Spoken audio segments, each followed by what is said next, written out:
بسم اللہ الرحمن الرحیم۔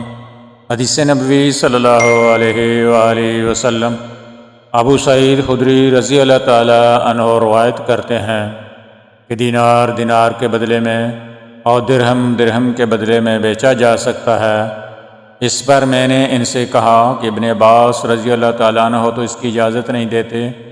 ابو سعید رضی اللہ تعالیٰ عنہ نے بیان کیا کہ پھر میں نے ابن عباس رضی اللہ تعالیٰ عنہ سے اس کے متعلق پوچھا کہ آپ نے یہ نبی کریم صلی اللہ علیہ وسلم سے سنا تھا یا کتاب اللہ میں آپ نے اسے پایا ہے؟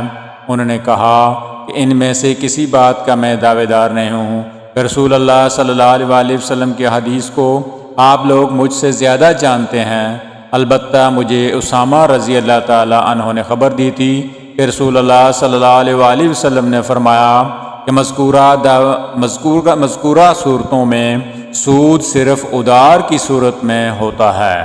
صحیح بخاری حدیث نمبر 2179۔